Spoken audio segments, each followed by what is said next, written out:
देश में एक बार फिर से कोरोना वायरस के संक्रमण ने चिंता बढ़ा दी है। आपको बता दें कि केंद्र स्वास्थ्य मंत्रालय की तरफ से जो ताज़ा आंकड़े जारी किए गए हैं उसके अनुसार देश में इस समय जो कोरोना के एक्टिव केसेस हैं उनकी संख्या 1200 से पार पहुंच चुकी है और इसी को लेकर केंद्र स्वास्थ्य मंत्रालय और तमाम राज्य सरकारें अलर्ट मोड पर शिफ्ट हो चुकी हैं। खास तौर पर अगर हम राष्ट्रीय राजधानी दिल्ली की बात करें तो दिल्ली में भी दिल्ली सरकार ने तमाम जितने भी सरकारी अस्पताल हैं उनको अलर्ट मोड पर रहने के लिए कहा गया है।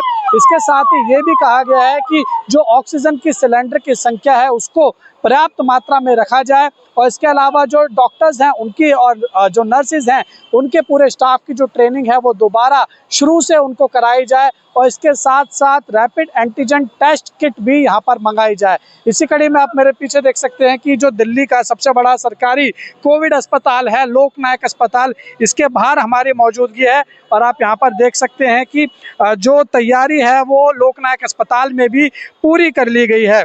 इसके साथ ही अगर डाटा की बात करें तो खास तौर पर दिल्ली में अगर हम कोविड केसेस की बात करें तो दिल्ली में जो कोविड केसेस की संख्या है वो तकरीबन 104 के आसपास पहुंच गई है। हालांकि दिल्ली में अभी भी जो कोई भी मृत्यु की खबर है वो सामने नहीं आई है। हालांकि पूरे देश में अगर आप बात करेंगे कि सबसे ज़्यादा कोरोना के संक्रमण के मामले कहाँ पाए जा रहे हैं तो वो केरल में पाए जा रहे हैं, जहां पर 430 से ज़्यादा इसकी जो एक्टिव केसेस है उसकी संख्या बताई जा रही है। इसके साथ साथ केरल के साथ महाराष्ट्र और कर्नाटक और साथ ही राजस्थान, मध्य प्रदेश, ये वो जगहें हैं जहां पर कोरोना के मामले लगातार बढ़ते हुए दिखाई दे रहे हैं। और देश में कुल अगर आप बात करेंगे कि कितनी लोगों की मृत्यु हो चुकी है तो अभी तक फिलहाल 12 लोगों की जो है वो कोरोना के कारण मृत्यु हो चुकी है। हालांकि अगर आप ICMR की बात करेंगे या फिर WHO की बात करेंगे तो WHO ने और ICMR ने अभी जो कोरोना के वेरिएंट जो लोगों को संक्रमित कर रहा है JN1 उसको इतना ज़्यादा घातक नहीं बताया और ना ही उसको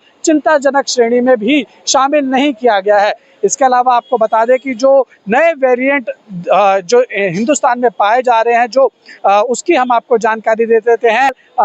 NB.1.8.1 और इसके साथ ही LF.7 ये वो मामले हैं जो नए वेरिएंट है जो जीनोम सीक्वेंसिंग के थ्रू पता लगाए जा रहे हैं। और साथ ही दिल्ली सरकार ने खासतौर पर बात करें तो जो लोकनायक अस्पताल है यहाँ पर भी जीनोम सीक्वेंसिंग शुरू कर दिया है। हालांकि देखिए विशेषज्ञ ये जरूर कह रहे हैं कि इसमें घबराने की बात नहीं है, सतर्कता बनाने की जरूरत है। मास्क पहनिए, सोशल डिस्टेंसिंग करिए क्योंकि सतर्कता हमारे हाथ में है। तो इसलिए अगर आप भी कोरोना से संक्रमित नहीं होना चाहते हैं और चाहते हैं कि आप सुरक्षित रहे, आपका परिवार सुरक्षित रहिए, तो हमारा चैनल भी आप लोगों से यही अपील करता है कि अगर आप भीड़ भाड़ वाले इलाकों में जाते हैं तो आप मास्क का उपयोग जरूर कीजिए और नियमित तौर पर हाथ धोते रहिए। वीडियो जर्नलिस्ट बलदेव के साथ उज्जवल कुमार, JK24/7 न्यूज़, दिल्ली।